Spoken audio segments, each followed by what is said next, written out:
China ကနေပြီးတော့ Global ROM ပြောင်းပြီးသွားပြီဆိုတော့ကျွန်တော်ဒီကိုယ့်ရဲ့ဖုန်းမှာ Global ROM ပြောင်းလိုက်တဲ့ကြောင့်လို့ဘာတွေထူးခြားလဲဆိုတာကိုတစ်ချက်လောက်ကျွန်တော်ဒီစစ်ဆေးကြည့်မယ်ပေါ့နော်အဲ့တော့အရင်ဆုံးကျွန်တော်ဒီ China ROM ကနေပြီးတော့ Global ROM ပြောင်းလိုက်တယ်ဆိုလို့ရှိရင်ကျွန်တော်ဒီမှာမိမိရဲ့ဖုန်းမှာတရုတ်လူရေးထားတဲ့စာတွေနည်းသွားမယ်ဟုတ်ပြီနော်တရုတ် application ပေါ့နော်တရုတ်နိုင်ငံမှာသုံးတဲ့ application တွေတချို့ software တွေကကျွန်တော်ဒီမြန်မာနိုင်ငံမှာမသုံးအပိုဖြစ်သွားတရုတ် ROM တင်ထားတဲ့ကြောင့်မလို့တရုတ်စာလေးနဲ့ application လေးအများကြီးတွေ့ရလိမ့်မယ်ဟုတ်ပြီနော်ကျွန်တော်ဒီ global ROM ကြတော့သူနိုင်ငံတကာဆိုတဲ့အကြောင်းလို့ကျွန်တော်ဒီနိုင်ငံတကာမှာသုံးတဲ့Google application လေးတွေ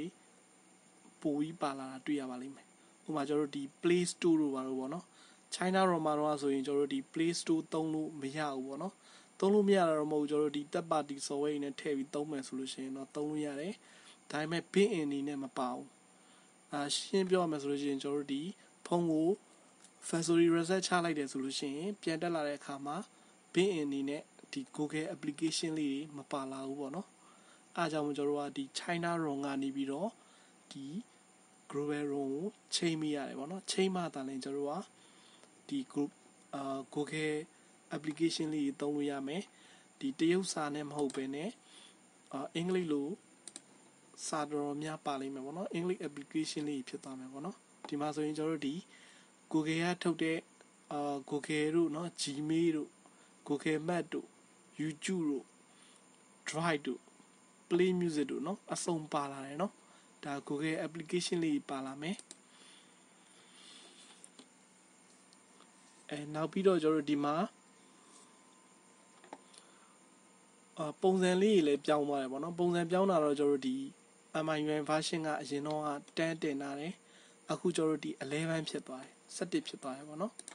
ဒီမှာ MIUI Global 11ဆိုပြီးတော့ပြလာပြီဟုတ်ပြီနော်ဖုန်းကကျွန်တော်တို့ဒီ version ပုံမြင့်သွားတယ်ပေါ့နော်Global ROM ရဲ့နောက်ဆုံး version ကိုတင်ထားတာဖြစ်လို့ကြောင့်မို့ကျွန်တော်တို့ဒီမှာ11ဆိုလို့ရှိရင်11ဒီမှာလာပြတယ်ကိုတင်ထားတဲ့ version ပေါ့နော်ဒါ MIUI version 11မှာပြောင်းသွားတဲ့ပုံစံလေးပေါ့နော်အရင်ထက်ကျွန်တော်တို့ဒီသုံးလို့ပိုပြီးအဆင်ပြေလာတယ်ကောင်းလာတယ်ဆိုတဲ့သဘောမျိုးပေါ့နော်ဒါအပြင်ကျွန်တော်တို့ကဒီ about ဖုန်းမှာဘာဖြစ်သွားလဲဆိုတော့ MIUI version မှာအရင်တော့လိုမျိုးကျွန်တော်တို့ဒီstable ဆိုပြီးတော့စာသားပျောက်သွားပြီးတော့ကျွန်တော်တို့ဒီမှာ MIUI Global ဆိုပြီးတော့စာသားလေးပေါ်တာကိုတွေ့ရပါလိမ့်မယ်ရပါနော်offer share global အလုံးနေရကြတော့ကျွန်တော်တို့ဒီ setting နဲ့ဝင်လိုက်လို့ရှိရင်အဲ့တိုင်းပဲကျွန်တော်တို့ဒီမှာ MIUI version မှာ global ROM ဆိုပြီးတော့ပြနေမယ်ဟုတ်ပြီနော်ဒါကကျွန်တော်တို့ကဒီ China ROM ကနေပြီးတော့ global ROM ကိုပြောင်းတင်တာဖြစ်တဲ့ကြောင့်မလို့ကျွန်တော်တို့ဒီမှာ MIUI version မှာ global ROM ဆိုပြီးတော့ဒီမှာ stable အနေနဲ့ပြပြီးတယ်ရမယ်နော်အဓိကတော့ကျွန်တော်တို့ဒီ global ROM စစ်ဖြစ်သွားပြီပေါ့နော်ရမယ်နော်ကွာခြားချက်ကတော့ China ROM မှာတော့တရုတ် application လေးပါမယ်ဒီ Global ROM မှာတော့ Google ကထုတ်တဲ့ application လေးသုံးလို့ရမယ်ပေါ့နော်ဒါအပြင်ကျွန်တော်တို့ဒီတရုတ်စာမပါတဲ့ ROM ဖြစ်သွားတဲ့ကြောင့်မလို့ကျွန်တော်တို့ဒီမှာတော်တော်များတော့အင်္ဂလိပ်စာရင်းနဲ့ပြထားပြီးတယ်ပေါ့နော်ရမယ်နော်အဲ့တော့ကျွန်တော်တို့ကဒီမှာGmail ကိုပြင်သုံးကျင်တာတော့เนาะ Play Store အစုံဒီထဲမှာရနေပြီပေါ့နော်ထပ်ထည့်စရာမလိုတော့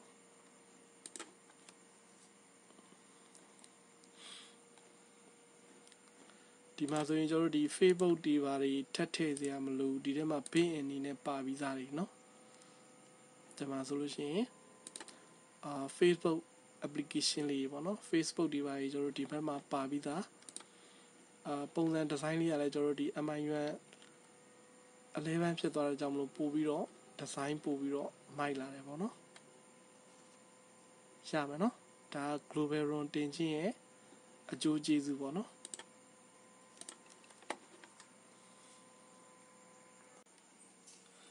အဲ့ဒါကျွန်တော်တို့ဒီ China ကနေပြီးတော့